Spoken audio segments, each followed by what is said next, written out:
Subscribe करें friend of student channel और साथ में ही बेल आइकन भी दबा दें ताकि नोटिफिकेशन मिलती रहे। हेलो प्यारे बच्चों, कैसे हो आप सभी। उम्मीद है आप सब बहुत ही अच्छे होंगे। तो स्वागत है आप सभी का आपके ही अपने YouTube channel friend of student में। तो चलिए बच्चों, फटाफट से आज की अपनी इस वीडियो क्लास को हम शुरू कर लेते हैं। तो बच्चों, प्रश्नावली 5.3 के प्रश्न नंबर 2 में बच्चों हमें ये 4 संख्याएं दे रखी हैं।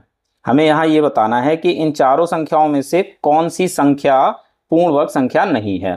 लेकिन बच्चों, यहाँ पर हमें कोई भी गणना नहीं करनी है, यानी बिना गणना किए ही हमें ये बताना है कि इन चारों में से कौन सी संख्या पूर्ण वर्ग संख्या नहीं है। केवल देखकर बताना है, ठीक है। तो देखो बच्चों, प्रश्न नंबर 1 में मैंने आपको बताया था कि अगर किसी भी संख्या का इकाई का अंक 1 है या फिर 4 है या 5 है या 6 है या 9 है या 0 है, तो ऐसी संख्याएं पूर्ण वर्ग संख्याएं हो सकती हैं। लेकिन बच्चों, अगर किसी भी संख्या का इकाई का अंक 2 है या 3 है या 7 है या फिर 8 है, तो ऐसी संख्याएं पूर्ण वर्ग संख्याएं नहीं होती हैं, ठीक है।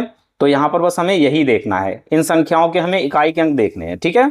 तो देखो बच्चों, फर्स्ट पार्ट में हमें संख्या दे रखी है 153, इसमें इकाई का अंक 3 है, तो बच्चों ये एक पूर्ण वर्ग संख्या नहीं है, ठीक है। सेकंड पार्ट में हमें संख्या दे रखी है 257, इसमें इकाई का अंक 7 है, तो बच्चों ये भी एक पूर्ण वर्ग संख्या नहीं है, ठीक है। थर्ड पार्ट में हमें संख्या दे रखी है 408, इसमें इकाई का अंक 8 है, तो बच्चों ये भी एक पूर्ण वर्ग संख्या नहीं है।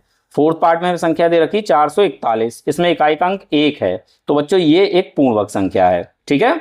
तो भाई हमारा आंसर हो जाएगा कि फर्स्ट, सेकंड और थर्ड पार्ट में दी गई संख्याएं पूर्ण वर्ग संख्याएं नहीं है, ठीक है। तो आंसर आप कुछ इस प्रकार से लिख दोगे, फर्स्ट, सेकंड और थर्ड, ठीक है। ये आपका आंसर हो जाएगा। क्लियर है बच्चों? उम्मीद है सवाल आपको अच्छे समझ में आ गया होगा। तो मिलते हैं अपने अगले वीडियो क्लास में।